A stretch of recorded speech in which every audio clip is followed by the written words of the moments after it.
aula do curso Diálogos Interculturais, Migração e Mobilidade.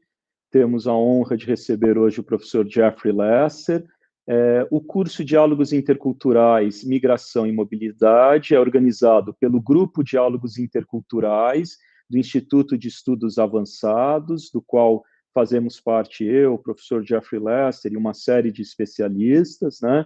Este curso é realizado em parceria com o ciclo de palestras e debates Universidade em Transformação, Desafios e Potencialidades. Ele busca promover reflexões críticas, interdisciplinares e interculturais sobre a migração, o refúgio, o exílio e a apatridia.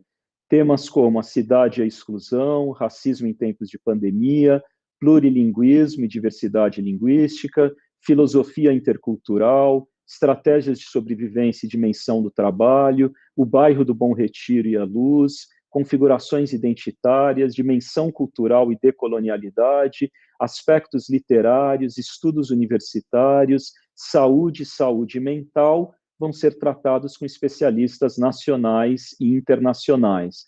Essas palestras, debates deste segundo semestre de 2020 do curso compõem, em parceria com os núcleos de apoio à pesquisa da USP, NAP Brasil-África, o Núcleo de Estudos das Diversidades, o NAP Diversitas, Intolerâncias e Conflitos, Centro de Estudos Ameríndios, o CESTA, e o NAPLAC, o Núcleo de Apoio à Pesquisa, Produção e Linguagem do Ambiente Construído, com o apoio da Pró-Reitoria de Pesquisa da USP, este ciclo de palestras e debates Universidade em Transformação, que vai até 18 de dezembro.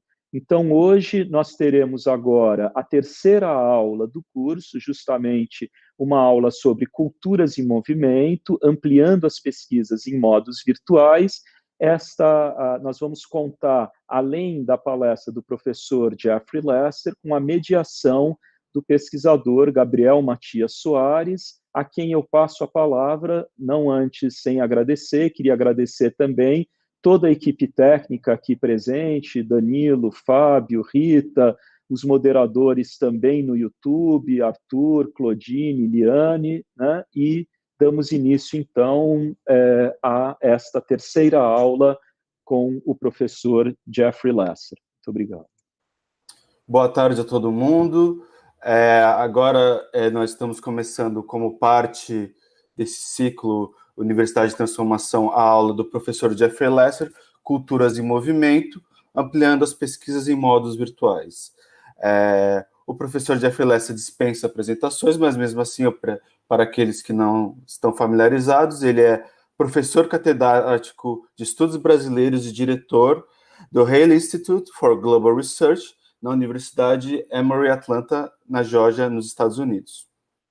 Ele também é membro do grupo de pesquisa Diálogos Interculturais do Instituto de Estudos Avançados, e é daqui da USP, em São Paulo. Ele tem uma vasta produção e acho que ele pode falar mais sobre ele e a sua aula. Por favor, professor, fique à vontade. Muito obrigado, Gabriel. Muito obrigado, Paulo. Bem-vindo todo mundo, boa tarde. Acredito que talvez você está perguntando por que estou de Sharp, etc.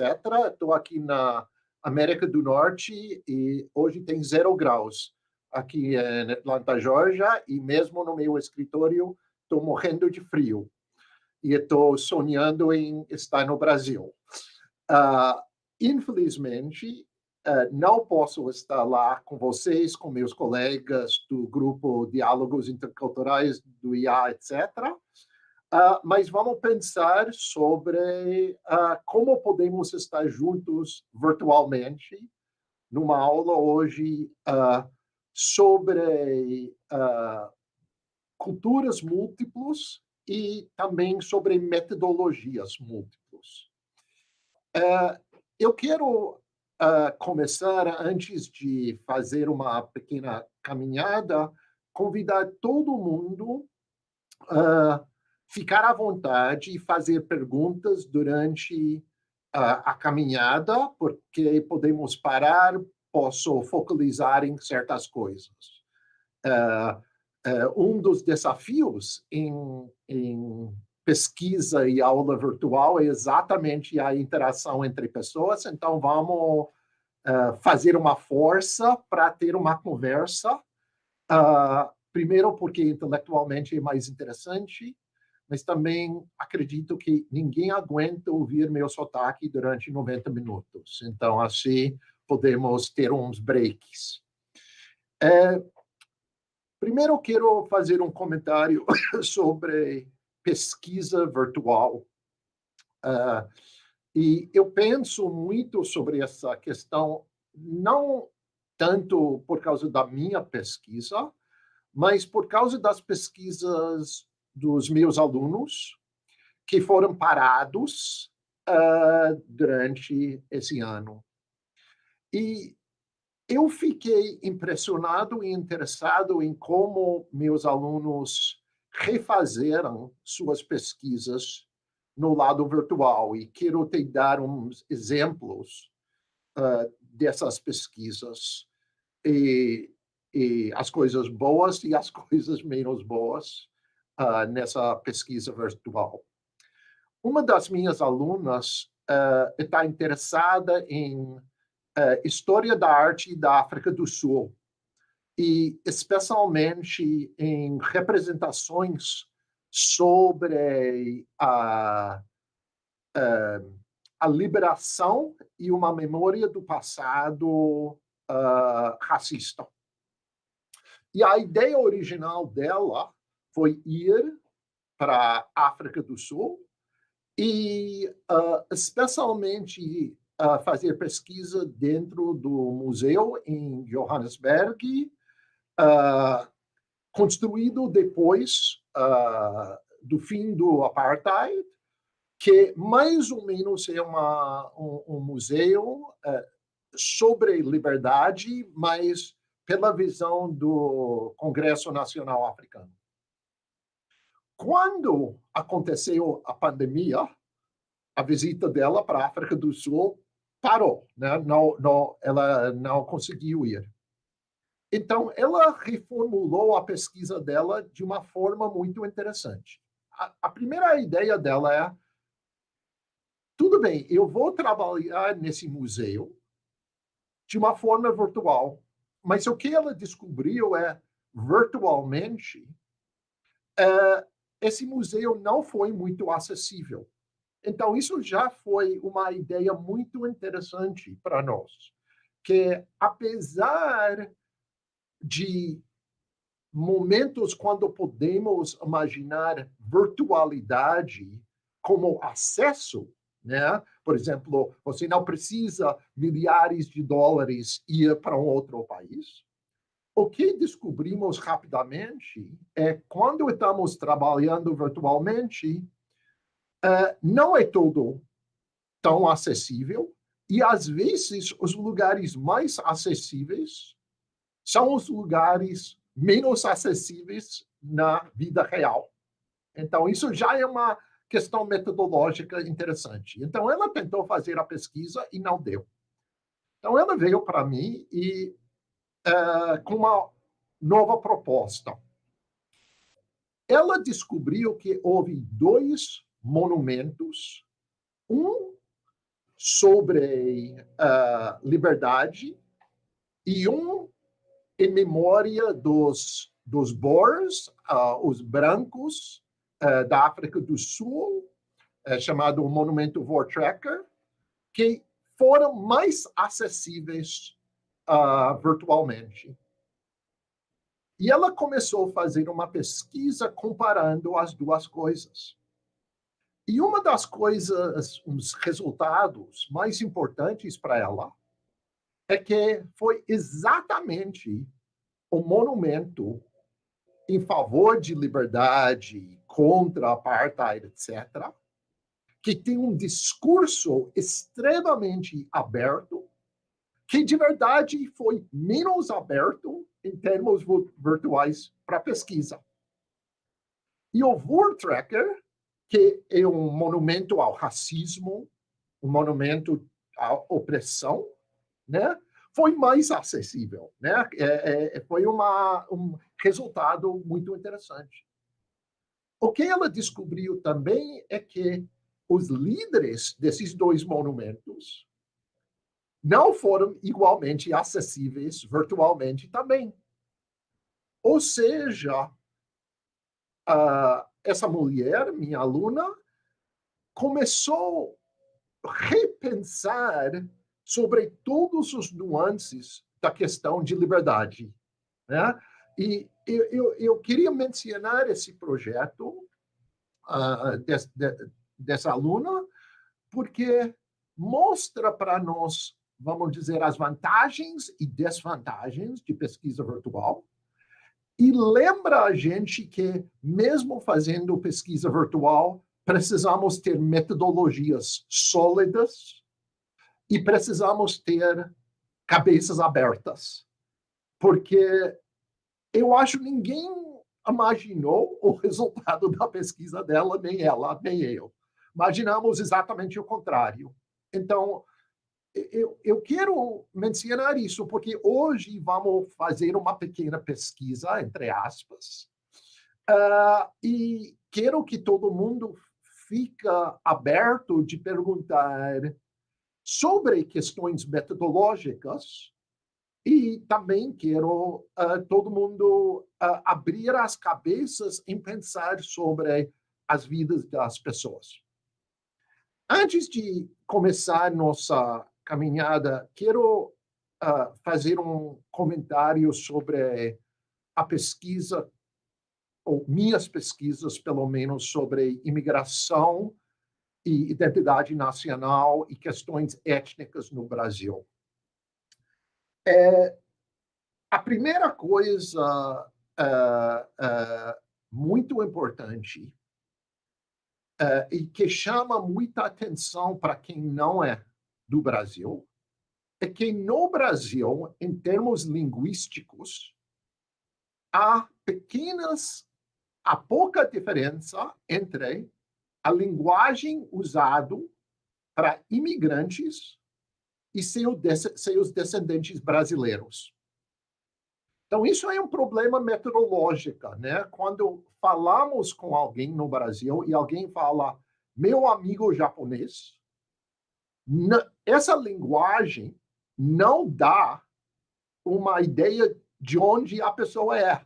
Porque meu amigo japonês pode ser alguém do Japão, alguém que chegou como imigrante ontem do Japão, ou um brasileiro cujos pais são brasileiros, cujos avós são brasileiros, cujos bisavós são brasileiros, mas ainda usam essa linguagem. Então, durante nossa caminhada hoje, onde não vamos ouvir discursos, mas às vezes vamos ver discursos em placas, etc., e onde vamos ver pessoas, eu quero que todo mundo lembrar que não é metodologicamente certo olhar uma coisa e pular para estrangeiro, né? Isso é uma coisa importante. A segunda coisa importante em nossa caminhada hoje é Bom Retiro como bairros de imigrantes em todas as Américas, né? Em todas as Américas, não tem uma maioria de imigrantes. Ou seja, é um dos estereótipos linguísticos nossos que usamos essa linguagem bairro de imigrantes, o lugar de imigrantes, quando a maioria não são imigrantes, né? Então, eu quero que vocês lembrem esse fato enquanto estamos andando pelo bairro. E a terceira coisa que eu quero todo mundo lembrar em nossa caminhada é que os espaços são muito variáveis. Ou seja, se pegamos um helicóptero e tiramos uma foto de Bom Retiro, né, de alta qualidade, ia aparecer um bairro extremamente multicultural. Mas quando pensamos em espaços como rua, como lugar de reza, como loja, podemos entender os bairros de uma forma diferente. Então, parte de nossa caminhada hoje é pensar um pouco sobre a relação entre imigração, estereótipos sobre outros e si mesmo, e espaço estrutural. Né? Espero que todo mundo está claro sobre o que estou tentando dizer, né, hoje para a nossa aula, porque é fundamental vamos dizer, como pesquisadores, pensar sobre esses espaços não do mesmo jeito que normalmente íamos pensar na cultura não acadêmica ou não de pesquisa. Então, vamos começar nossa caminhada hoje. E como falei, qualquer coisa que você percebe no screen share e tem pergunta, podemos parar, olhar com mais cuidado, posso falar mais. Essa caminhada é baseada numa caminhada que eu estou fazendo há 30 anos, talvez mais do que isso, né? 40 anos, quando comecei a fazer pesquisa no Brasil, né? Quando eu era um jovenzinho fazendo pesquisas bastante não sofisticadas. E naquela época, eu também aceitei as ideias estereotipadas do Bom Retiro, como, naquela época, um bairro judaico, né? E foi só quando comecei a fazer essa caminhada que comecei a perceber outras realidades. Se vocês, depois da pandemia, querem fazer essa caminhada, eu explico como começar, porque é muito fácil. Você pega a linha amarela do metrô de São Paulo, né? Até a estação final, que é a Estação da Luz, sempre ficando na parte frente do metrô. E quando sai do frente do metrô, vai ver escadas rolantes e se pode imaginar saindo da terra para cima, para a rua, íamos sair exatamente onde estamos agora. Né? Estamos em frente da saída do metrô, linha amarela, estação Luz, ou Luz. Né? E em frente de nós, temos a Estação da Luz. E quero mencionar umas coisas só sobre essa estação e o que está em volta dessa estação. A estação foi construída pelos ingleses para receber a chegada dos imigrantes do Porto de Santos em São Paulo. Houve a Estação da Luz e muito perto, né? Se estávamos caminhando em 5 minutos, a Estação Júlio Prestes também, né? Ou seja, há 2 estações enormes no bairro. 100 anos atrás, houve outros trens que levaram os imigrantes da Estação da Luz para a Hospedaria dos Imigrantes, que fica em Brás. Né? Hoje é Museu da Imigração, naquele espaço da hospedaria. Mas o que aconteceu, tanto em Bom Retiro como muitos outros bairros nas Américas, uma certa porcentagem dos imigrantes chegando, eu estou falando aqui final do século XIX e os primeiros 30 anos do século XX, até as leis racistas do governo Vargas, né? uma certa porcentagem de imigrantes chegaram nessa estação, mas não iam para a hospedaria porque não iam trabalhar nas fazendas. Então, explica um pouco por que Bom Retiro tem essa história da imigração e descendentes de imigrantes. Ou seja, houve pessoas que chegaram e uma certa porcentagem ficaram no bairro.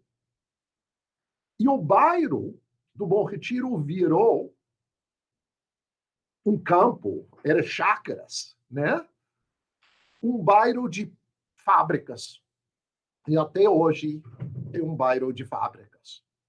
O que está vendo em volta da estação agora é uma visão para o centro da cidade de São Paulo. E esse bairro que estamos olhando atrás da estação, hoje em dia, tem, em termos demográficos, uma porcentagem alta de imigrantes do Nordeste e tem muitos prédios ocupados, tem muito trabalho informal, etc. A outra coisa que quero mencionar sobre esse espaço em frente da Estação da Luz, que é muito interessante, é, em termos democráticos sociais, extremamente democrático, no sentido que tem pessoas de várias classes, que tem pessoas que moram na rua e tem pessoas que moram em prédios, tem homens, mulheres, pessoas transgêneros, tem trabalhadores em várias ocupações, dos mais jovens até os mais velhos. Ou seja, quando eu levo pessoas para esse bairro, um dos choques é quantos tipos de pessoas estão juntos num espaço muito pequeno. E eu acho para nós importante lembrar isso, né? E pensar sobre essas relações. Bom, agora vamos caminhar. Gabriel, se podemos ir no outro lado, por favor, para a estação e depois esquerda em volta da estação. Isso, vamos descer essa rua aqui. E parar. Então, já pode ver nesse outra visão um pouquinho dessa democracia em termos de pessoas, que tem muitos tipos de pessoas aqui. Isso também chama a atenção de um problema metodológico de pesquisa virtual. Como vocês já perceberam, a visão de 20 segundos atrás, onde houve poucas pessoas, e essa visão, onde há muitas pessoas, é completamente controlado pelo Google, né? Não temos controlar. Eu e minha equipe de pesquisadores temos controles, no sentido que podemos chegar lá 5 horas de madrugada, podemos ir lá meia-noite, podemos testar várias coisas. Isso seria impossível na pesquisa virtual desse jeito. Estamos completamente sob controle do Google e nós sabemos muito bem que Google, por exemplo, não tira fotos de noite. Né? Não temos como... Não podemos dizer, vamos olhar meia-noite e 15. Não. Estamos isso. Então, vamos lembrar isso como um dos desafios. Gabriel, podemos continuar andando pela rua? Exatamente, perfeito. Muito obrigado. E vamos descer essa rua o mais possível até a esquina. E na esquina vamos parar de novo.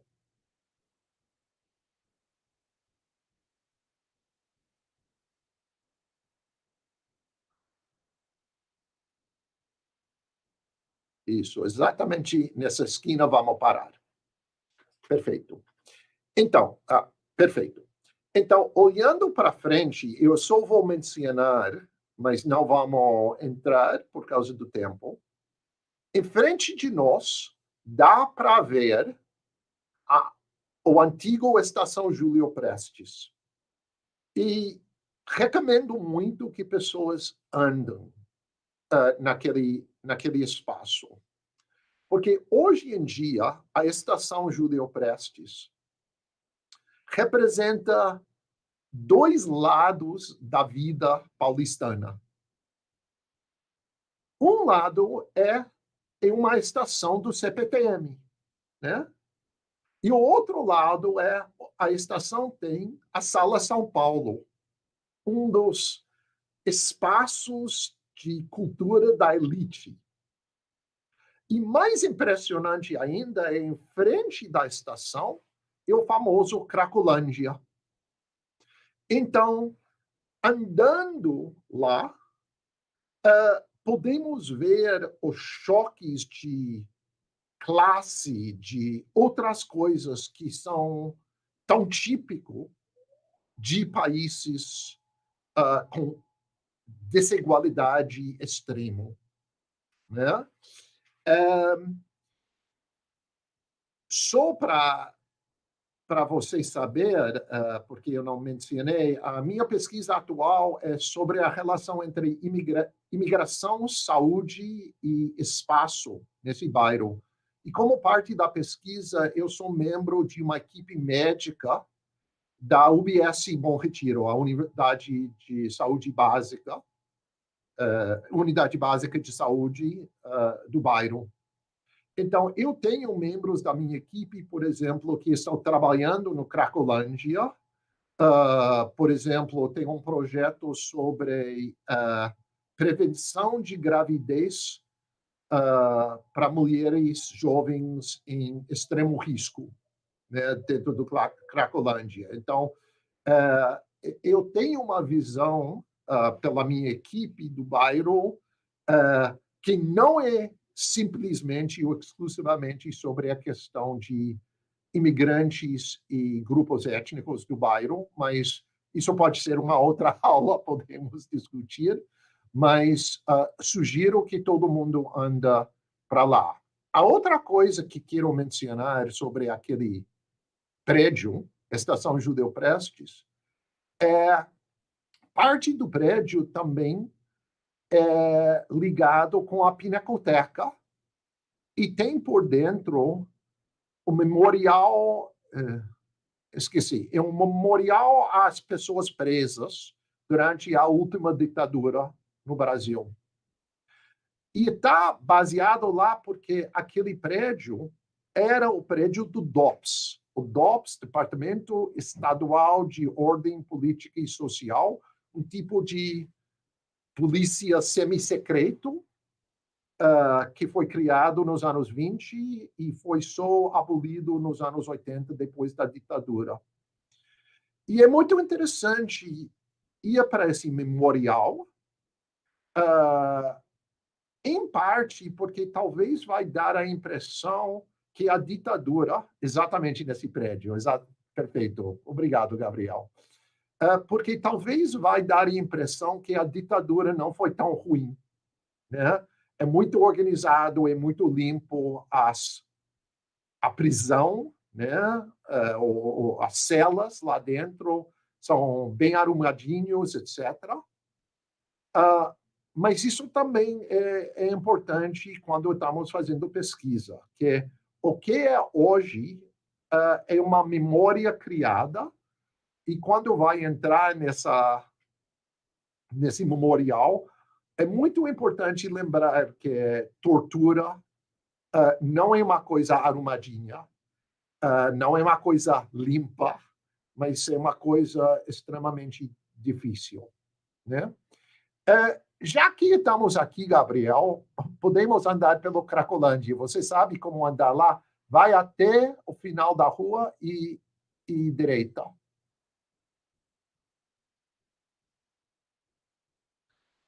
Podemos fazer uma caminhada alternativa.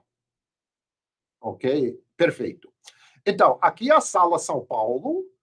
Como você viu rapidamente, há muita polícia em frente da Sala São Paulo, estão sempre lá com caminhões e uma presença enorme para garantir que as pessoas da Cracolândia não aparecem lá. Ou seja, a estrutura desse espaço é criado para as pessoas que vão para a ópera imaginar que estão em Paris. Não imaginar que 50 metros para frente são as pessoas do Cracolândia. Vamos continuar andando. É muito interessante que esse Google Street Walk, nesse bairro, nessa rua é tão limpinho, porque se vai andar para lá, não é assim mesmo. Né?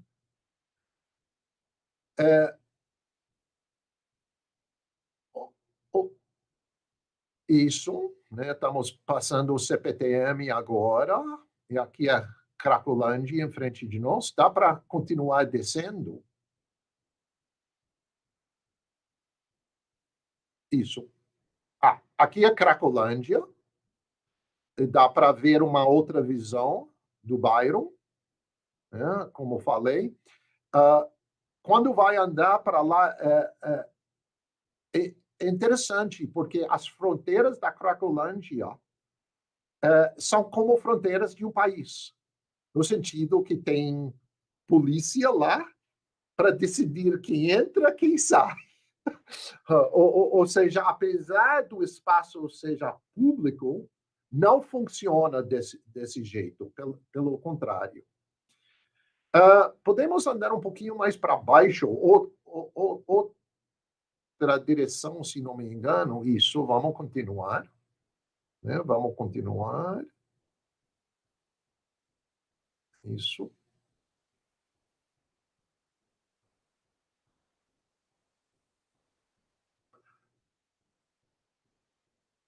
E vamos parar em frente.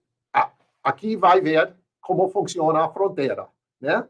Exatamente como a fronteira entre países, né? Controlando quem entra, quem não entra. Então, nesse sentido, em termos metodológicos, estamos vendo uma visão de uma certa realidade, né? Podemos ver isso. Né? Porque não estou muito em favor de pesquisa virtual. Para mim, eu não acredito que dá as mesmas coisas. Então, uma coisa que eu estou preocupando nesse segundo mesmo, e que vocês que não conhecem esse bairro estão vendo isso sem sentir, em termos do teu corpo, o medo, a violência, etc. Virtualmente, parece talvez um videogame, mas não é videogame. Não é game, né? É verdade. Gabriel, dá para fazer uma parada em frente desse prédio aqui? Porque quero comentar rapidamente uma coisa sobre esse prédio. Esse prédio é o DST AIDS, prédio do bairro, né, de Campos Elíseos. E não sei se todos os alunos sabem disso, mas o Brasil era e é um pioneiro no combate contra a AIDS. Até foi um choque, porque na mesma época, quando o presidente dos Estados Unidos, um país não católico, estava dizendo que a AIDS era uma praga mandado pelo Deus, o presidente do Brasil, num país católico, estava pensando sobre combate contra a AIDS. E esse prédio é um desses centros, né? Até está vendo no lado direito, vai ver uma pessoa com uma roupa azul, né? Exatamente ela, né? Esse roupa azul é do SUS, né? Isso é um agente comunitária que trabalha. E ao lado vai ver uma coisa que talvez não chama a atenção no Brasil, Mas chama muita atenção para americanos, quando eu levo eles para lá, que é uma caixa cheia de camisinhas. E parte do combate contra a AIDS era fazer camisinha como parte normativa e normal das nossas vidas no Brasil. Nos Estados Unidos, é difícil achar no espaço público uma maneira de combater AIDS, né? HIV. Mas aqui pode ver uma coisa. Então, queria mencionar isso, porque às vezes é fácil para cidadãos de um país pensar bem do seu próprio país, né? Somos num momento onde estamos muito decepcionados, talvez com nossos políticos, etc. Mas eu acho importante para todo mundo lembrar que não é todo ruim no Brasil. E quando falamos sobre a questão de saúde, combate sobre AIDS, podemos pensar sobre o Brasil como um líder mundial, né? Onde hoje em dia o mundo olha para o Brasil em pensar sobre isso e, acredita ou não, isso vem do bairro do Bom Retiro. Né? Isso é muito interessante. Gabriel, podemos continuar na mesma direção e vamos andar um pouco. Eu vou te falar quando devemos parar.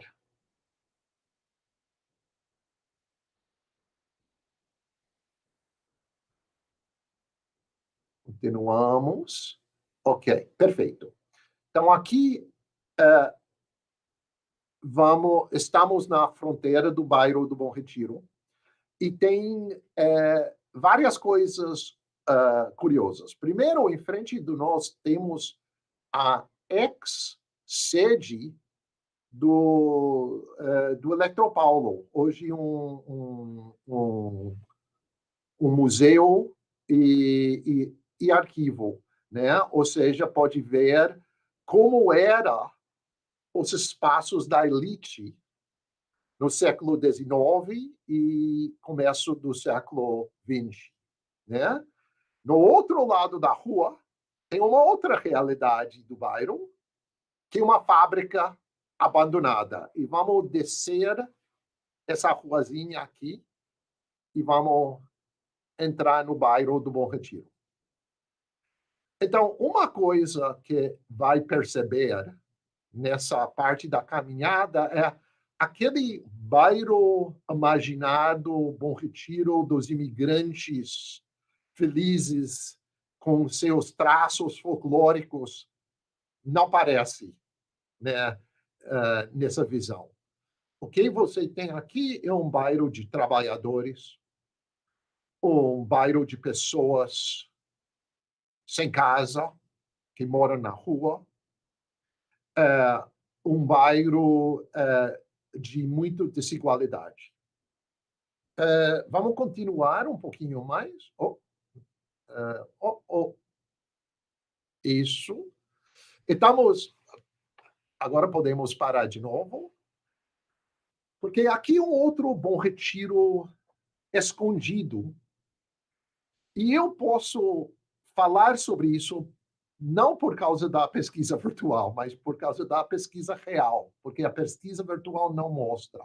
Então, primeiro passamos um shopping chamado Shopping Fashion Lombroso.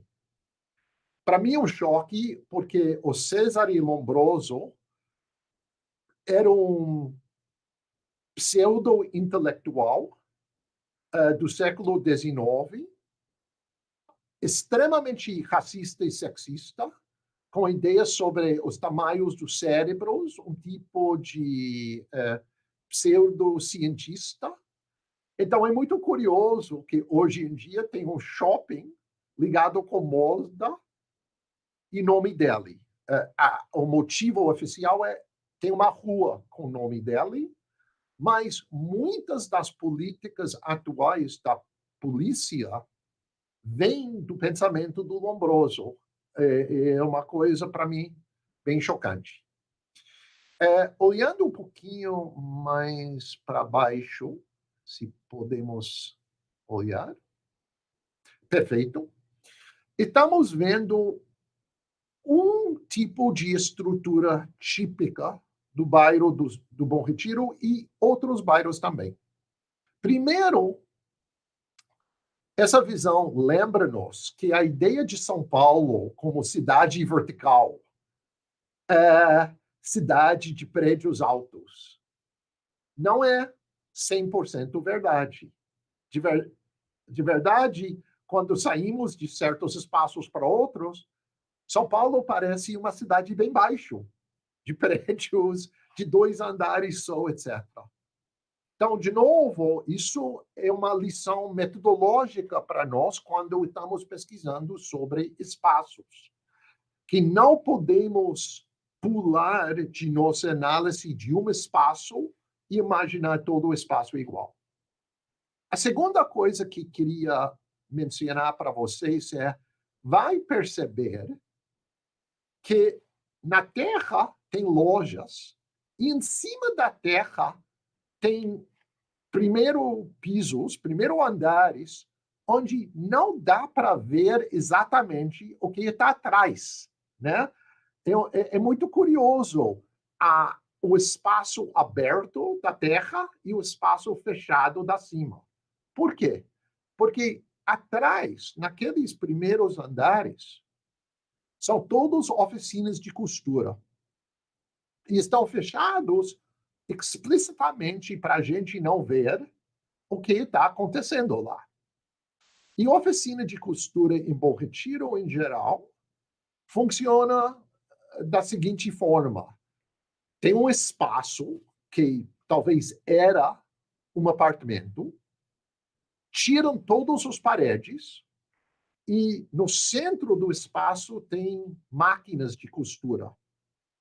Em volta das máquinas tem pequenas salas feitas com portas de madeira simples.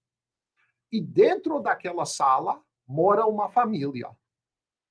No caso do Bom Retiro, muitas vezes de pessoas da Bolívia, do Paraguai, do Peru, cada vez mais da Bangladesh, né? Você fala isso em português? Bangladesh é um país do sul da Ásia. Sim, é Bangladesh. Como chama? Bangladesh mesmo, é Bangladesh. Bangladesh, perfeito. Então, e também da China, né? Então, nessas oficinas de costura, o clichê da pessoa que sai da cama e ia para o trabalho, né? Não é clichê.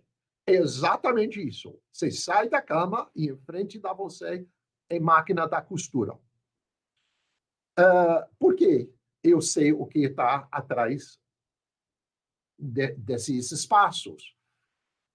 Porque como pesquisador trabalhando na UBS Bom Retiro, temos programas, temos políticas de trabalhar com imigrantes do bairro trabalhando em oficinas. Então, como membro da equipe médica, eu e minha equipe estamos participando, né, nessas políticas. Bom, podemos continuar um pouco até Rua José Paulino, que acho que é a próxima esquerda.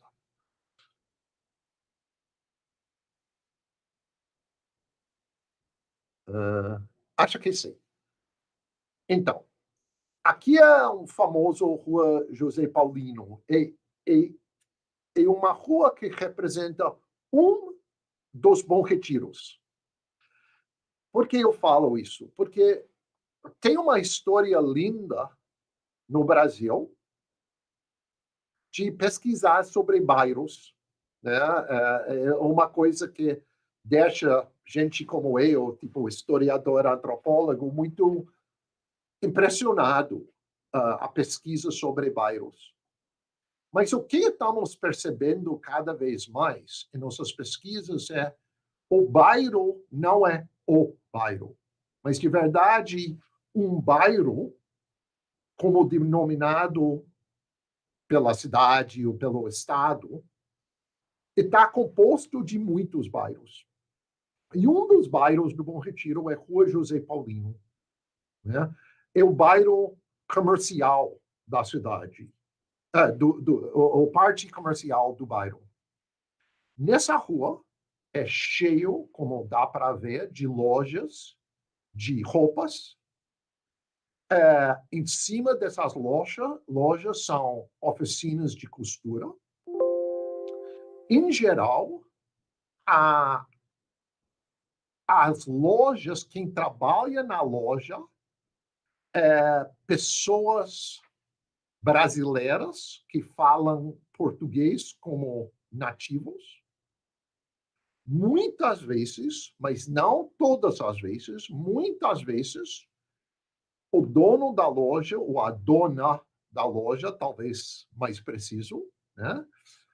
É um imigrante atualmente da Coreia, mas antigamente de outros grupos imigratórios. Eu imagino, fazendo pesquisa daqui 20 anos, vamos ver que os donos das lojas são, por exemplo, bolivianos e peruanos e paraguaios, e vão estar com outras pessoas trabalhando nas oficinas de costura em cima.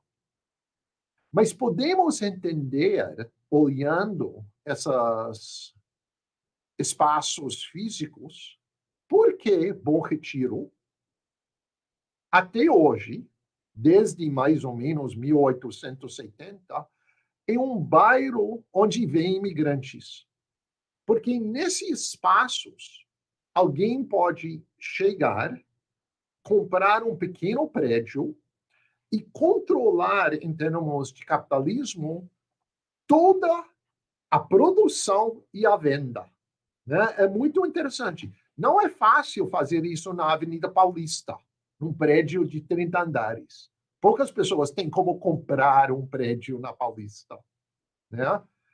Ou no centro, nos bairros residenciais de Porto Alegre, de Florianópolis, de Belo Horizonte. Né? Não.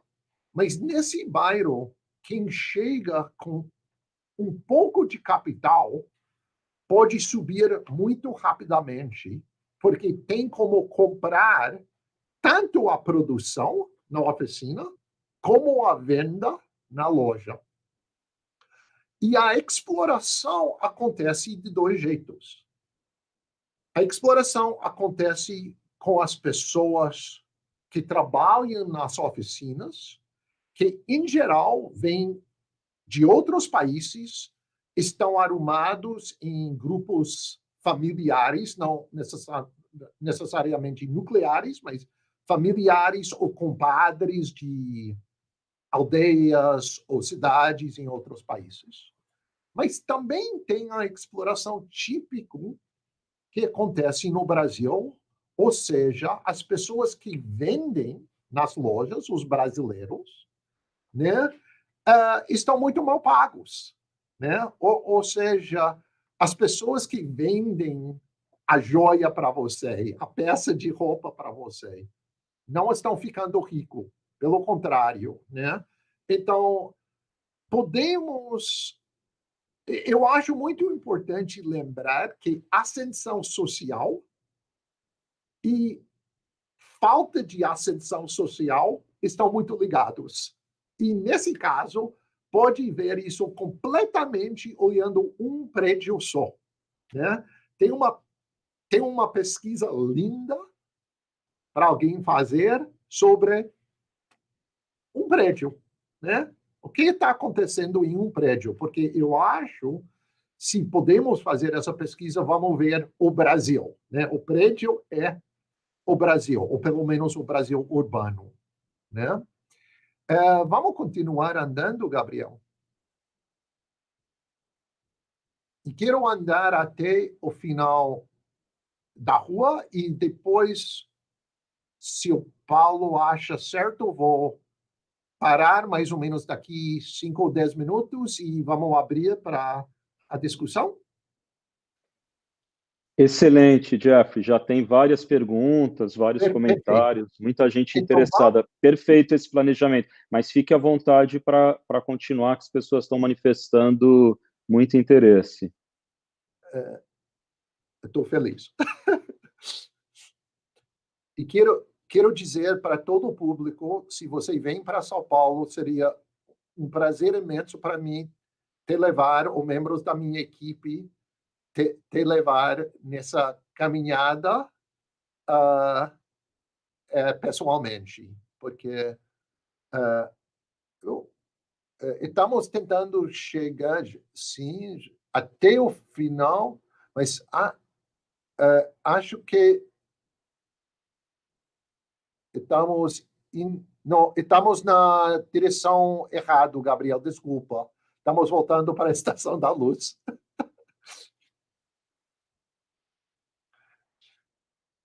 E vamos andar até o final da Rua José Paulino. E depois vamos para a nossa conversa. Mas só quero mostrar. Mas é impressionante, né? Andando mesmo pelo Google Street Walk, como todos os prédios são iguais, né? Todos têm essa mesma estrutura de loja, oficina, talvez residência. Claro, oficina também é residência para os trabalhadores.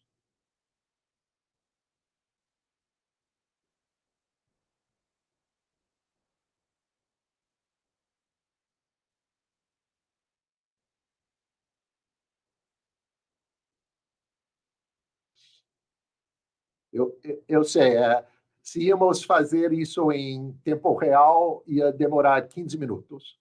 Ok. Perfeito. Então, primeiro vamos olhar Vamos continuar virando. Perfeito. Vamos parar aqui. Então, naquela esquina, em frente de nós, dá para ver um prédio do século XIX. E quero comentar rapidamente sobre esse prédio. Esse espaço aqui foi o espaço da primeira hospedaria dos imigrantes do Brasil. Aquele lá em Brás não era o primeiro. Aqui foi o primeiro. Quando o número de imigrantes aumentou muito e a hospedaria do Brás foi criado, né, para receber, esse prédio representou, de uma certa forma, os começos dos movimentos anti-imigratórios, os xenofóbicos. E esse prédio virou o chamado desinfectório central, né? Qual foi a ideia? A ideia, naquela época, final do século XIX, era que os imigrantes traziam com eles doenças e precisavam ser desinfectados em chegar em São Paulo. Então, o desinfectório central criou um sistema de desinfectórios móveis, tipo, primeiro com cavalo, depois com motor, e as pessoas saíram do trem, os imigrantes, e foram desinfectados, né? Eu menciono isso porque talvez pareça um choque, mas se vamos examinar a linguagem de muitos políticos atuais, no Brasil, nos Estados Unidos, na Hungria, não sei, um país da Europa. Hungria, Polônia.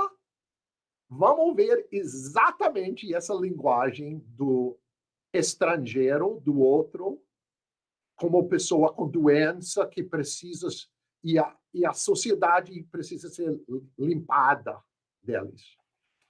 Hoje em dia, esse prédio é o Museu de Saúde Pública né, de verdade ligado com a USP, né, com o Instituto Butantan, USP, etc. E também tem um arquivo. E para os historiadores, o arquivo é incrível, fantástico. Os arquivistas, as arquivistas são pessoas brilhantes e generosas, e é muito interessante trabalhar lá. Então, voltando para o outro lugar, aquela esquina no final de José Paulino, um pouquinho mais, e agora olhando pela esquerda, estamos vendo a UBS. Sumiu? Aqui, a UBS Bom Retiro, onde eu e minha equipe de pesquisa estão baseadas em fazer nossas pesquisas atuais. E é muito interessante para mim trabalhar em equipe, porque eu tenho uma equipe incrivelmente multidisciplinar e multicultural e multilinguístico. Então, apesar do fato que eu estou escrevendo um livro sobre a história desse bairro durante 150 anos, estou aprendendo muito com minhas, de verdade, são todas mulheres, pesquisadores que trabalham sobre questões como gravidez, racismo,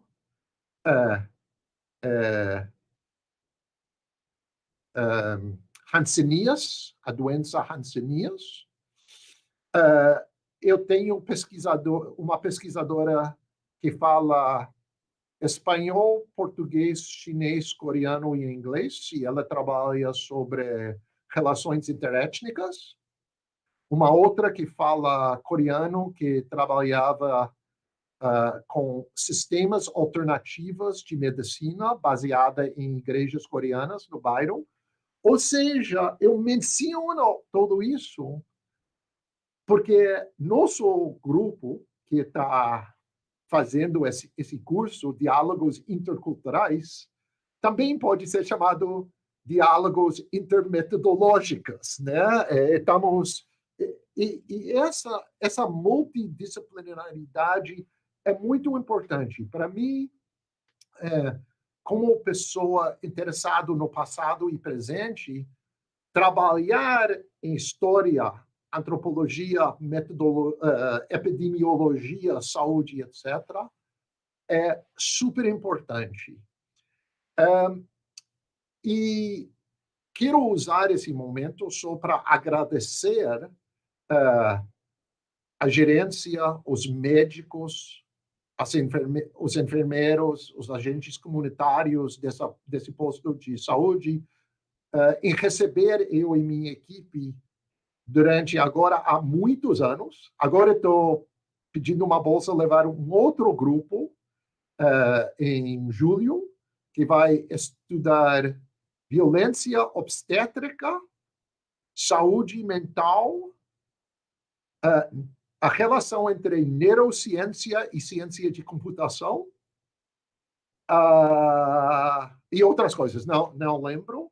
E parte da metodologia que precisamos sempre lembrar é nossos parceiros nas comunidades, e lembrar que não são objetos de pesquisa, nem são sujeitos de pesquisa, mas são nossos parceiros em pesquisa. E parte da interculturalidade muito importante é lembrar-nos. Com isso, eu vou parar minha fala e podemos abrir para as perguntas. Muito obrigado pela atenção e peço desculpas pelos erros de português. Não tem problema nenhum. Estamos todos aqui aprendendo, então.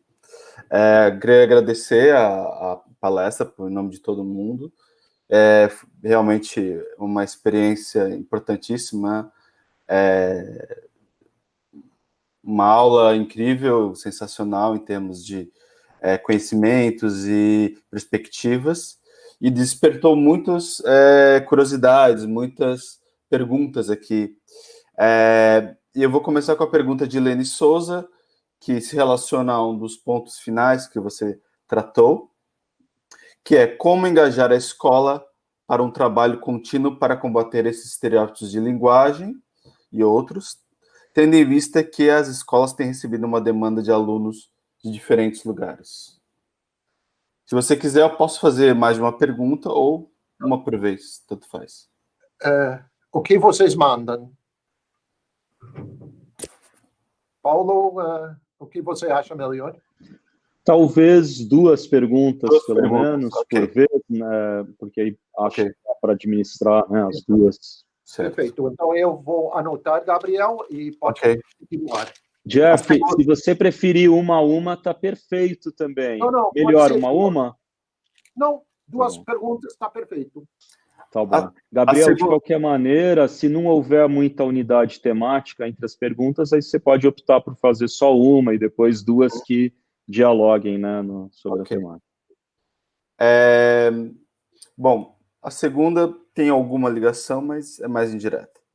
A pergunta é de Sandra Silva. Nessas regiões apresentadas, há muitas violações de direitos humanos. Como essas violações aparecem nas pesquisas que realizam? E essas pesquisas ajudam a combater esses abusos de alguma forma? 2 perguntas excelentes e importantíssimas. Então, primeira coisa, sobre a questão de escolas, a pessoa que perguntou tem toda a razão.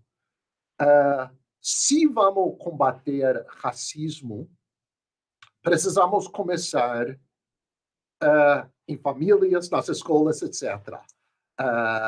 Porque não é fácil combater e não é simplesmente dizer, né? Chama muita atenção que, por exemplo, no Brasil, racismo é ilegal pela Constituição, né? Mas isso não quer dizer que não há, né? Claro. Nossas pesquisas não acontecem muito nas escolas, mas o que percebemos muito é como é difícil combater racismo numa cultura dominante que não é multilinguística em termos do Estado. Chama muita atenção para mim como, tipo, imigrante no Brasil, ou seja, eu também preciso fazer essas coisas de ir para a Polícia Federal, tentar tirar documentos, etc. Como é todo em português? Que é uma diferença muito interessante com os Estados Unidos, onde pode fazer coisas em muitas línguas. E nesse sentido, Brasil já dá uma impressão pela estrutura, né? Não estou falando as ideias das pessoas, mas a estrutura do Estado, que tem uma certa homogeneidade, um certo dentro e fora. E eu gostaria de ver, por exemplo, muito mais ensino, não de outras línguas, mas em outras línguas, nas escolas. Eu acho isso seria muito importante. Percebemos esse problema de língua muito claramente na pesquisa, onde, no posto de saúde, quando não estamos no Brasil, às vezes não tem pessoas que falam coreano, chinês, etc., etc., né? Agora, em julho, eu vou levar alguém que fala hindi, né? Porque tem cada vez mais pessoas que falam hindi no bairro. Hindi é a língua da Índia, né? Então, isso é um problema. Não é bom que o Jeff precisa levar alunos da Emory para tradução dentro de um espaço público, ao meu ver. Em termos de violência de direitos humanos, você tem toda a razão. Isso acontece sem parar. De verdade, não só em bairros como Bom Retiro, né? Eu acho isso é um problema mundial e está acontecendo de várias formas em bairros ricos, bairros operários, bairros pobres, etc. Né? Eu acho um erro confundir classe social e violência, né? Porque acontece de várias formas. Mas o que eu gostei muito sobre sua pergunta é, então a pesquisa faz o quê para as pessoas, né? E você tem toda a razão em fazer essa pergunta. E não é a primeira vez que eu recebi essa pergunta. De verdade, a primeira vez que recebi a pergunta é quando eu fui convidado por algumas pessoas do bairro explicar por que eu e meus alunos estavam passando tanto tempo lá pesquisando. E fizemos nossa discussão num espaço público, compramos comida para todo mundo e veio as pessoas, o público, né? Moradora de rua, pessoa que vende drogas, toma drogas, velhos, jovens, etc. E isso foi exatamente a pergunta. O que está fazendo para a gente? Né? Que eu achei completamente ilegítimo. Então, eu vou te dizer uns exemplos, eu deixo em suas mãos decidir se as respostas são boas ou não. Né? Eu tenho, às vezes, dúvidas sobre mim, mesmo em minhas pesquisas. Uma coisa que espero que estamos fazendo é ajudando os profissionais de saúde no bairro pensar sobre o público de formas diferentes, de formas menos estereotipadas. Por exemplo, quando vamos para uma oficina de costura, começamos a perceber que os hispanofalantes geralmente falaram para os profissionais de saúde que só falam português, mas acreditam que português e espanhol são línguas semelhantes, responderam à pergunta como está sentindo com ok, bem, etc. E acabou. E o que começamos a perceber é quando a equipe estava dentro desses cenários, depois de dizer bem para o médico homem, iam falar com minha equipe, onde tem jovens, mulheres, vários que foram criados em espanhol, né? Ou seja, são filhos de imigrantes, e disseram, agora vou explicar o que está acontecendo comigo. Isso é relacionado com gênero, idade, geração, língua, etc. Mas uma das coisas que espero que estamos ajudando a população é em treinar os profissionais de saúde em pensar sobre seus pacientes de uma forma mais intercultural, se posso usar isso. Também estamos tentando ajudar os espaços físicos em reconhecer o bairro como um bairro multicultural. Então, por exemplo, uma vez eu levei uma aluna minha que é artista fotógrafa. E ela passou um mês fazendo uma exposição fotográfica que era dentro da própria UBS. Primeira vez que a UBS ouve uma coisa desse tipo, sem palavras, mostrando vários aspectos do bairro de uma forma linda, não simplesmente de uma forma da violência. Né?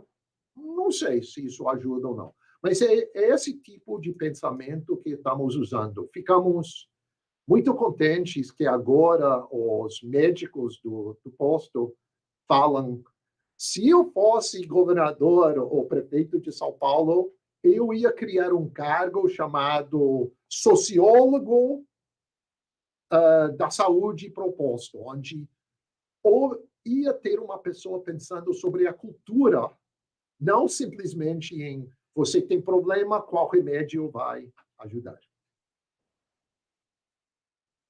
Espero que respondi essas duas perguntas.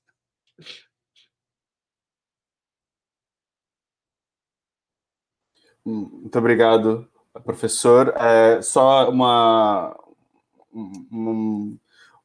coisa que o Paulo já tinha falado, mas relembrando, houve muitas expressões de gratidão e apreciação por essa aula e todas as informações, e inclusive as suas ressalvas sobre a questão do combate à AIDS, do SUS, muitos falando do papel do SUS agora nessa pandemia, em relação à imigração, né, que é importante essa abertura do SUS.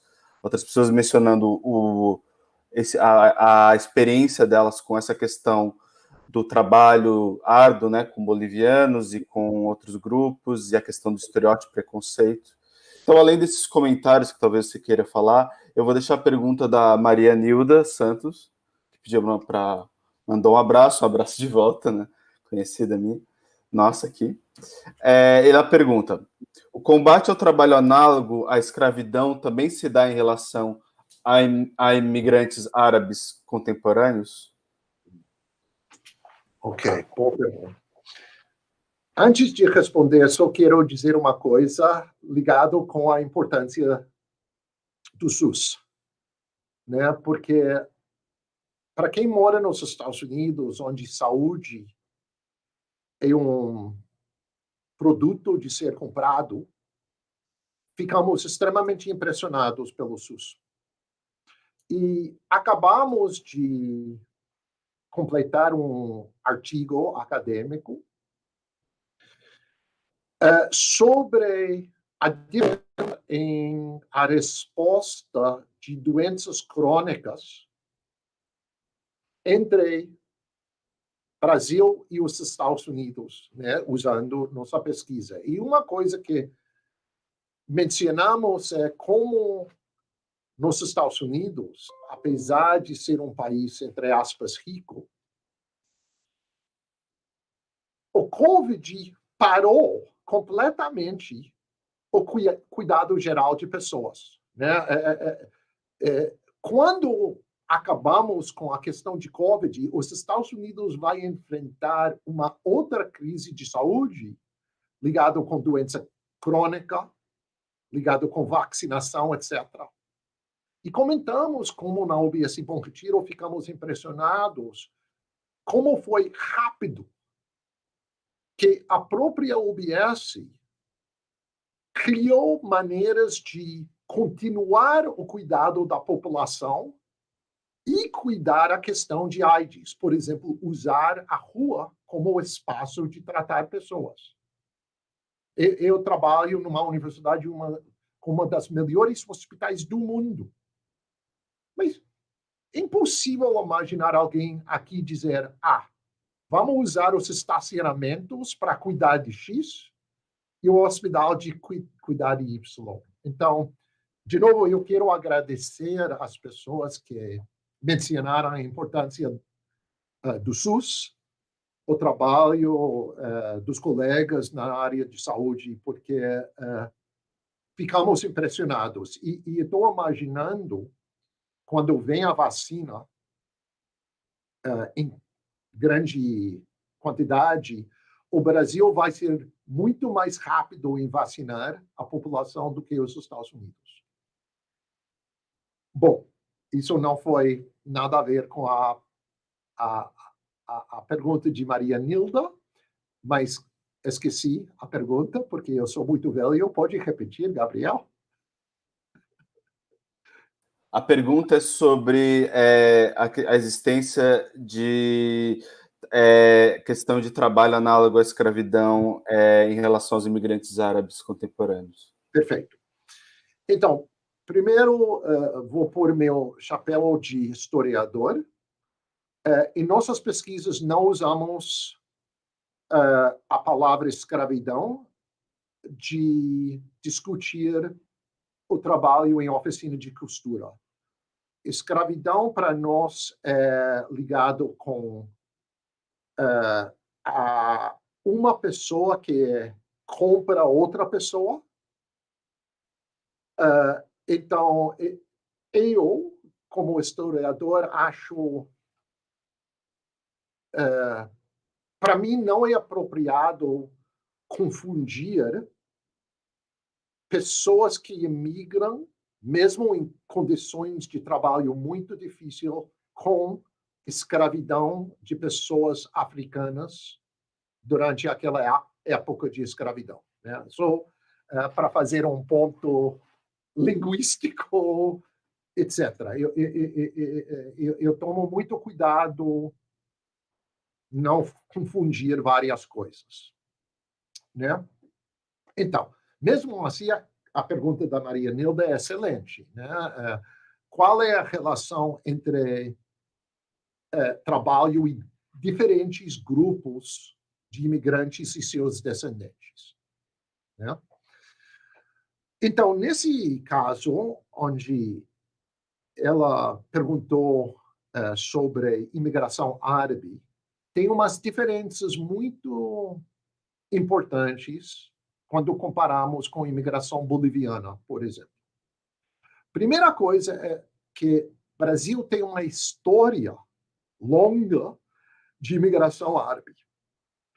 Ou seja, quando um imigrante do Oriente Médio chega no Brasil hoje, ele entra como parte de uma cultura de árabe brasileirismo que existe, né? Ou seja, não é como um boliviano que chega hoje, que talvez pessoas vão dizer, boliviano? O que é isso? Ele é um índio? Pessoas no Brasil têm uma ideia, claro, estereotipada, né? Cheio de ideias racistas, etc., mas tem uma ideia de árabes, ou pessoas de ascendência árabe. E, em geral, né, em modo grosso, essa impressão de pessoas de ascendência árabe é uma impressão relativamente positiva. Os estereótipos são tanto negativo como positivo, né? Às vezes, negativo e positivo são difíceis de entender. A outra coisa importante lembrar na tua pergunta excelente, Maria Nilda, é que hoje em dia, os imigrantes árabes vêm em grande parte como refugiados. E para a pesquisadora, refugiado e imigrante são condições diferentes em termos analíticos, né? Refugiados muitas vezes não querem sair do seu país, mas estão forçados. Imigrante está motivado a sair do teu país, muitas vezes para melhorar a vida. Então, as motivações são muito diferentes. Também refugiados vêm para o Brasil em condições diferentes. Por exemplo, muitas vezes como categorias oficiais, chamado refugiado, muitas vezes com tipo de apoio, não é grande apoio, mas um certo apoio dos ONGs, etc. Né? Em nossa pesquisa em Bom Retiro, não há muitos refugiados em Bom Retiro. É uma das perguntas que estamos fazendo muito. Por que não há? Né? Por que não tem mais refugiados sírios? Por que não há mais refugiados haitianos? Né? Em São Paulo, agora eu estou comentando não sobre minha pesquisa, mas a pesquisa do Rakan Abonaj. Talvez o Paulo conheceu um pesquisador de Fulbright, né? Um jovem pesquisador que acabou de publicar um artigo muito interessante. E ele pesquisou muito no bairro do Paris. E ele mostra como a questão de ser refugiado também é ligado com a existência mais antiga de outros grupos. Então, nesse caso, tem uma mesquita, tem uma formulação social cultural que atrai certos grupos. Em termos de oficina de costura, eu, até hoje, talvez alguém do público tenha outras informações, não estou ouvindo esse ramo de trabalho como um ramo muito ligado com refugiados sírios. Não estou ouvindo isso. Com certeza não estamos percebendo isso. O que estamos ouvindo mais restaurantes,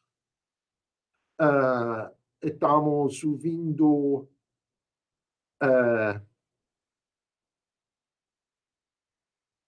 outras entradas mais profissionalizadas, se eu posso dizer isso, da entrada. Mas também o que percebemos os refugiados sírios têm certas vantagens que imigrantes bolivianos, por exemplo, não têm no Brasil, especialmente em termos da percepção de brancura ou branqueza, não sei exatamente qual palavra quero usar. E, finalmente, só para dizer uma coisa metodológica, não exatamente ligada com refugiados sírios, mas, em geral, quando pesquisamos sobre migrações, além de fazer uma diferença entre escravidão, imigração, refugiado, etc., precisamos lembrar que os próprios migrantes vêm de condições muito diferentes. Por exemplo, aqui nos Estados Unidos, tem muita conversa porque os imigrantes da Índia são tão bem-sucedidos, né? Parte da resposta são pessoas da classe média alta de lá, de certos grupos lá. Ou seja, quem imigra não é representativo da população em geral. São segmentos bem específicos. E o que eu entendo do movimento dos refugiados sírios, não só no Brasil, mas no mundo, é muito segmentado. Não é que alguém está indo dizendo cada 10ª pessoa vai para o Brasil, cada 20ª pessoa vai para o Canadá. Não. Vem de certas categorias demográficas, educacionais, socioeconômicos. Então, só quero lembrar isso.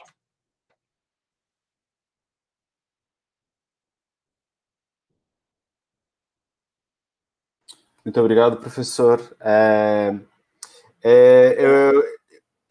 Você tinha mencionado mais uma vez a questão da perspectiva do historiador, e eu vou juntar duas perguntas aqui. Uma, eu acredito que talvez seja mais voltado a esse tipo de pesquisa que você mostrou na aula, que é como a questão do ponto de vista do historiador. Você poderia comentar um pouco sobre isso? Você já falou um pouco agora, mas uma outra que também trata da questão dessa perspectiva histórica é sobre sobre essas ações eugênicas naquele prédio que você mencionou no século XIX, e se você conhece publicações e pesquisas sobre isso, sobre esse... esse passado histórico. Perfeito. Talvez já perceberam que não sou um historiador 100% tradicional.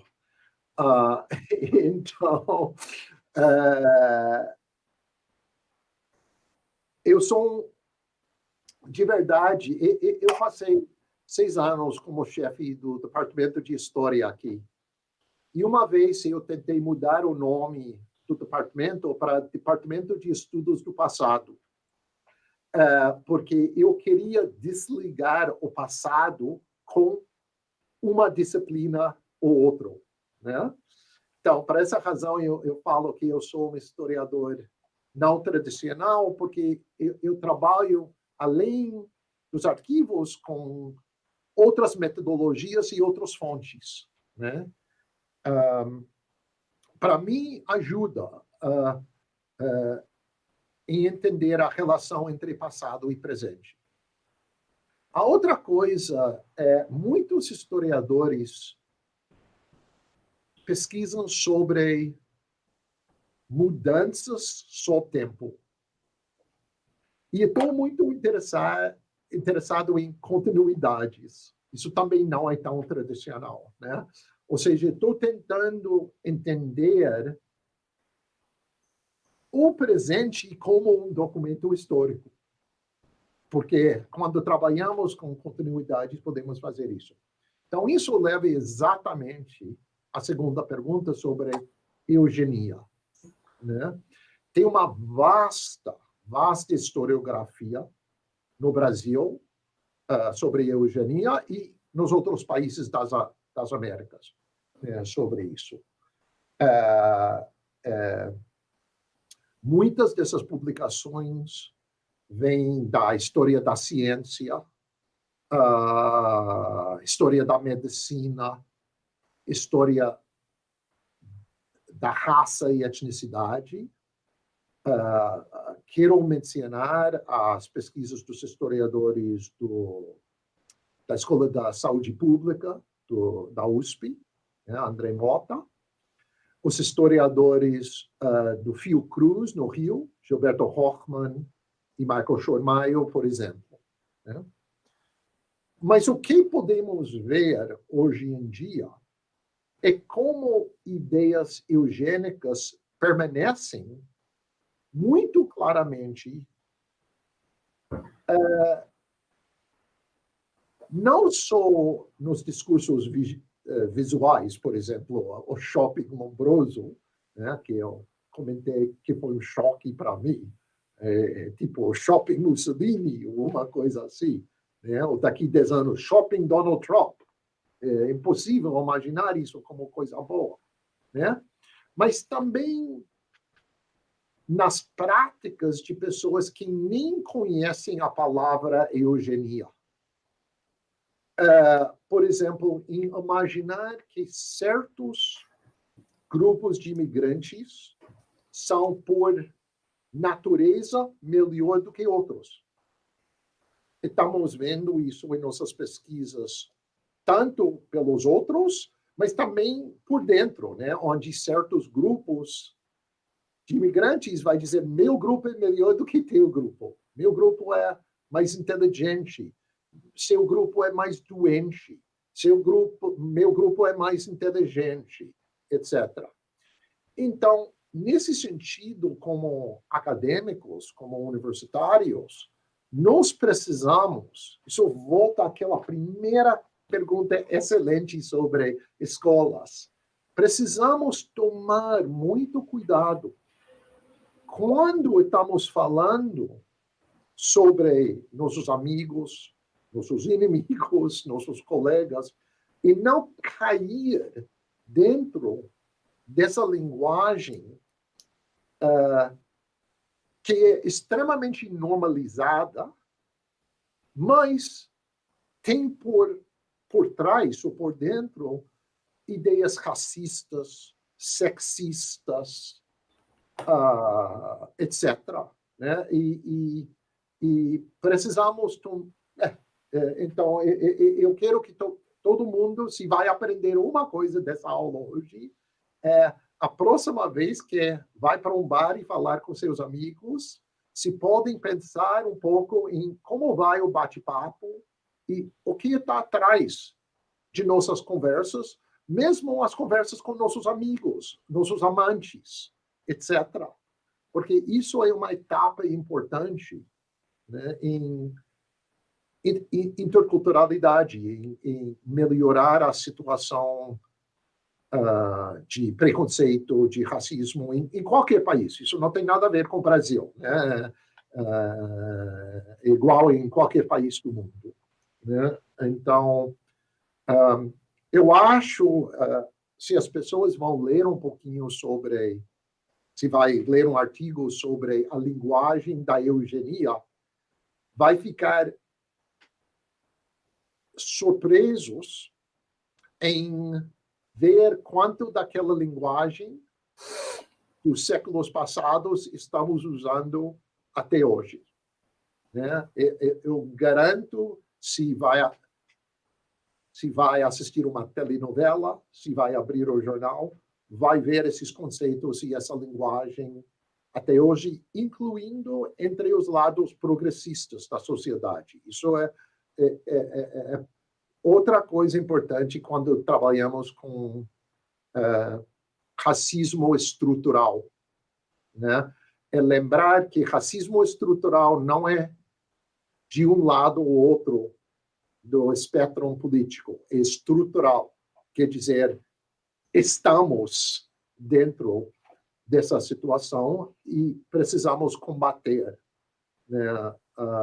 Não podemos dizer eu votei em Kamala Harris, então eu não sou racista. Não, não pode fazer isso. Precisa fazer de um outro jeito. Muito bem. Muito obrigado pelas respostas, professor. Eu só queria esclarecer que eu esqueci de dizer que a pergunta sobre o papel do historiador foi feita por Silvia Dantas. Nesse momento que eu fui juntar as perguntas, eu acabei esquecendo. E a pergunta sobre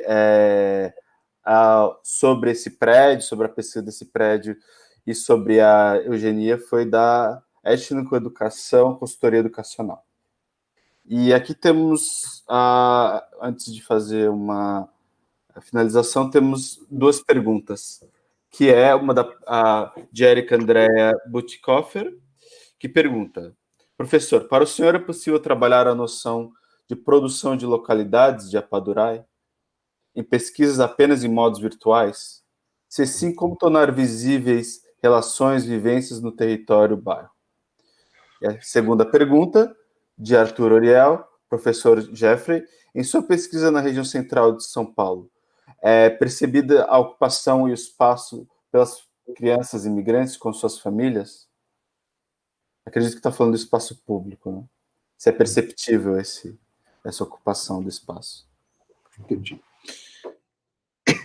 Então, em resposta à primeira pergunta, respondi à pergunta da professora Silvia Dantas, membro do nosso grupo, que eu sou um historiador ruim. E agora eu vou mostrar como eu sou um acadêmico ruim. Porque não estou muito interessado em... Como posso dizer isso da forma mais clara? Minhas pesquisas sempre começam com a pesquisa e com coisas produzidas pela população. Em geral, minhas pesquisas, não estou contra pesquisas diferentes, né? Eu sou grande fã do Arjuna Padarai, mas minhas pesquisas não começam com essas ideias teóricas, começam de uma outra forma, né? Mas sua pergunta é uma pergunta fundamental. Podemos trabalhar com localidades, com espaços, com geografias e microgeografias no modo virtual.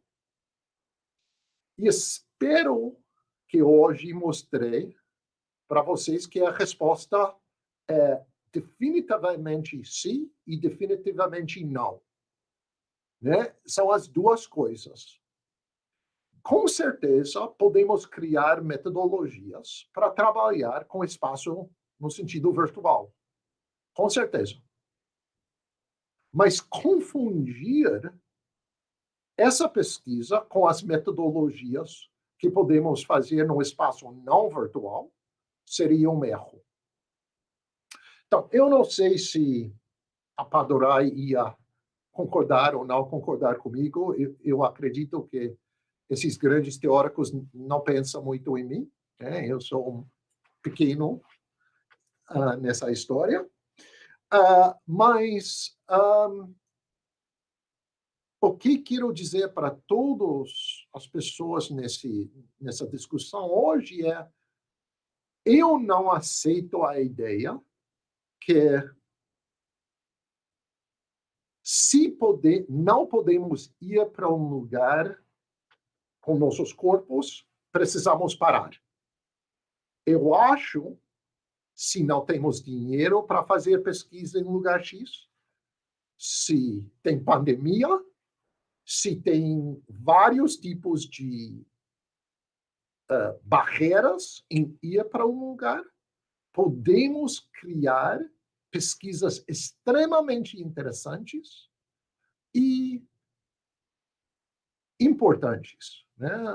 Interessantes e importantes, mas não são as mesmas pesquisas sobre outras coisas, claro. Mas isso para pesquisador não deve ser choque.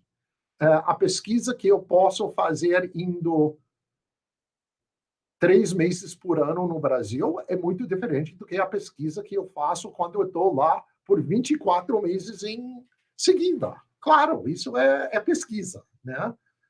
Então, em parte, quero incentivar todo mundo de criar metodologias para fazer pesquisas, mesmo nesse momento que parece muito frustrante para a gente, né? E, de novo, Gabriel, esqueci a segunda pergunta. Tudo bem, tudo bem. A segunda pergunta é sobre... a segunda pergunta é do Arthur Ariel. Ele pergunta se na pesquisa da região central você tem percebido a ocupação e o uso do espaço pelas crianças migrantes com suas famílias. Sim.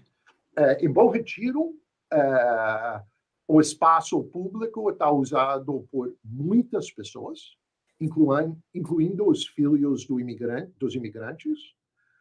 Muitas vezes, aqueles filhos são brasileiros, não são filhos imigrantes. Os pais são imigrantes, os filhos são brasileiros. Tem várias possibilidades nessa história. Uma coisa que percebemos muito é que as crianças, entre eles, falam português.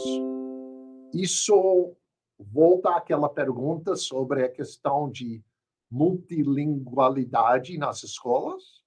Então, de novo, eu entendo como podemos ter um debate muito interessante sobre o que é melhor para a criança, o que é melhor para o futuro, etc. Também os próprios grupos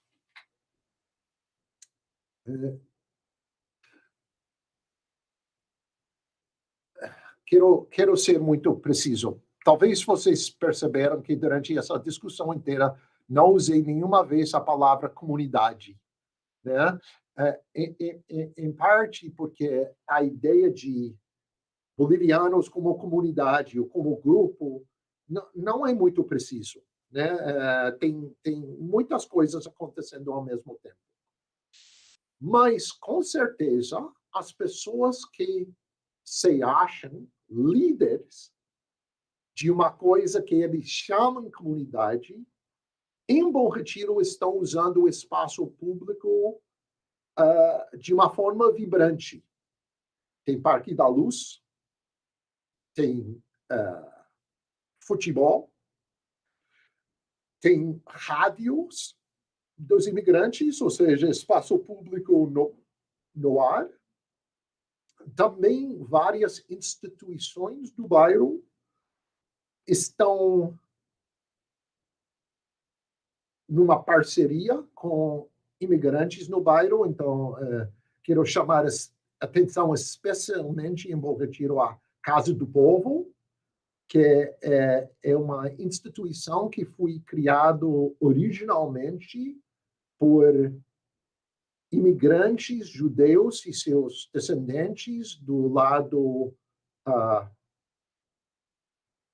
esquerda e esquerda extrema, trotskista, etc., que hoje em dia virou um espaço extremamente multicultural e interessante no bairro. Então, isso é a visão geral. Mas quero repetir uma coisa que falei antes, que se vamos sair do conceito do bairro e começar a olhar micro-regiões dentro do bairro, vamos começar a ver variações diferentes. Então, por exemplo, se você vai entrar no bairro não pela Estação da Luz, mas pela estação do metrô Tiradentes, é outro lado do bairro, vai entrar no bairro onde vai ver muita cultura K-pop, doces coreanos franceses, cafés chiques, etc. Né? Isso é um tipo de microespaço. O microespaço onde tem a UBS e Bom Retiro não tem nada disso. Não existe lá. É uma outra população do bairro. Se vamos andar um pouquinho, não andamos pelo baixo, vamos entrar numa comunidade mesmo, né? Que também está no bairro. Outra parte do bairro é dos Corinthians, né? do time de futebol Corinthians, que foi criado no bairro do Bom Retiro, interessante pelos ingleses, né? Nem todo mundo lembra que Corinthians é um time de imigrantes em termos históricos, né? Então, esses espaços públicos não são todos iguais. E por um pesquisador, ou pelo menos para nossas pesquisas, estamos interessados em vários espaços públicos e o que acontece nos espaços públicos. Precisamos lembrar que Cracolândia também é um espaço público do bairro, né? E tem muitas crianças lá. Mas não vai ver em Bom Retiro um bairro onde o espaço público é vazio. Pelo contrário, é um espaço público extremamente vibrante.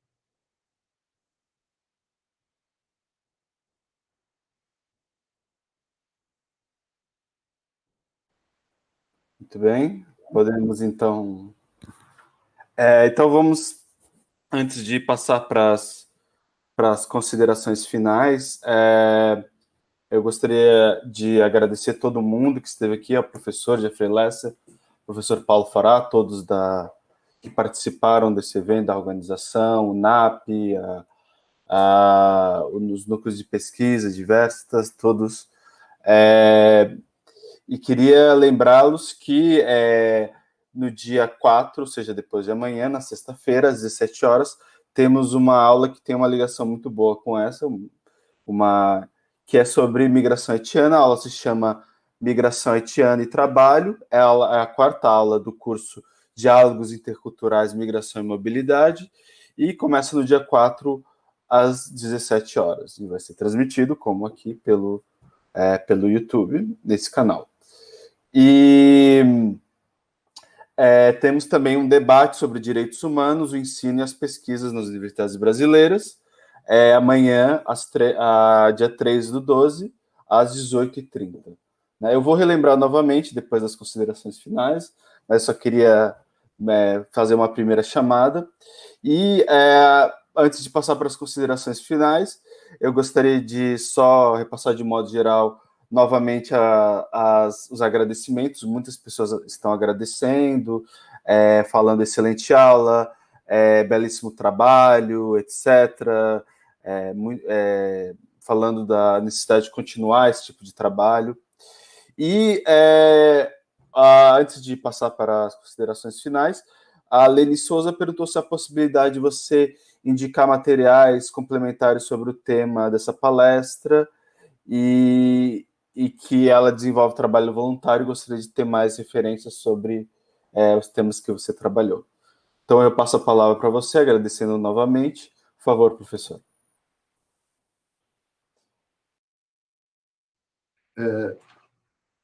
Para finalizar, primeiro eu quero agradecer a presença de todas as pessoas do YouTube. Quero agradecer ao professor Paulo e a professora Silvia, os líderes, os chefes do grupo Diálogos Interculturais, com quem eu faço parte há 5 ou 6 anos agora, né? E estou muito contente que ainda estou aceitado como parte desse grupo, mesmo que estou nessa situação muito longe, né? Eu acho agora é a primeira vez em quase 40 anos que não estou no Brasil pelo menos cada 3 meses, né? Então, agradeço muito a gentileza, apesar dessa situação. E quero finalizar só com um comentário sobre raça e racismo. Discutimos muito hoje a questão de grupos imigratórios e os descendentes de grupos imigratórios. Mas precisamos lembrar que imigrantes, como todos nós, estamos dentro de uma hierarquia racial, onde branquitude é um nível muito diferente do que negritude. E Bom Retiro é um exemplo perfeito dessa escala, no sentido que ninguém pensa sobre Bom Retiro como um bairro de pessoas afrodescendentes. Apesar do fato que, desde o século XIX, aproximadamente 30% da população do bairro é de pessoas de descendência africana, que os primeiros jornais do movimento que chamamos hoje do movimento negro, mas estamos falando no começo do século XX, aqueles jornais tão importantes para combater para a igualdade, saíram do bairro do Bom Retiro. Então, quero só lembrar todo mundo que ser pesquisador antirracista é lembrar as hierarquias, mesmo quando não estamos estudando especificamente raça, e Bom Retiro é muito importante e muito bom para nos lembrar isso. Com isso, eu agradeço todo mundo, a equipe que criou essa aula virtual tão legal, né? Que deixamos nos andar pelo bairro, e especialmente o Gabriel para liderar a discussão de uma forma tão gentil e tão excelente. Então, muito obrigado. Muito obrigado, professor. Realmente foi para mim uma experiência sensacional, excelente, um resultado de um trabalho muito grande de todo mundo, do professor Paulo, fará de toda a equipe, da parte audiovisual da USP, do NAP, todos que fazem parte do projeto da Universidade em Transformação. Então, o último agradecimento da minha parte a todo mundo, e lembrar que amanhã temos o debate aqui no canal às 18h30, dia 3/12, então, sobre direitos humanos, o ensino e a pesquisa nas universidades brasileiras, algo que realmente está dentro daquilo que o professor falou agora. E depois de amanhã, na sexta-feira, dia 4, às 17 horas, a aula sobre imigração haitiana e trabalho. É parte desse curso de Diálogos Interculturais, Migração e Mobilidade. E para a palavra final, vamos deixar ao coordenador-geral. Professor Paulo Fará, por favor, as últimas palavras.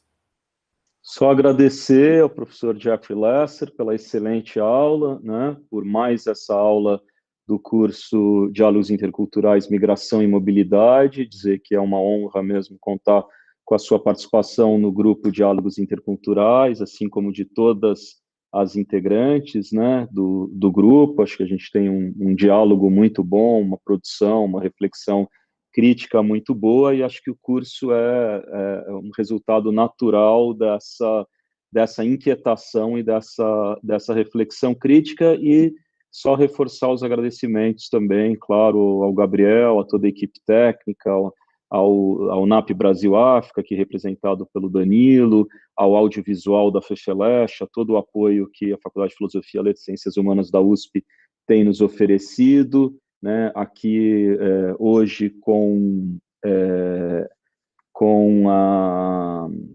quem está mesmo do audiovisual da FEFELESH, é o Fábio e Rita, e ao Instituto de Estudos Avançados por permitir o desenvolvimento, né, incentivar, permitir dos trabalhos do grupo Diálogos Interculturais. Então, mantemos aí as nossas ações nos próximos dias também. Muito obrigado a todas, todos e todes.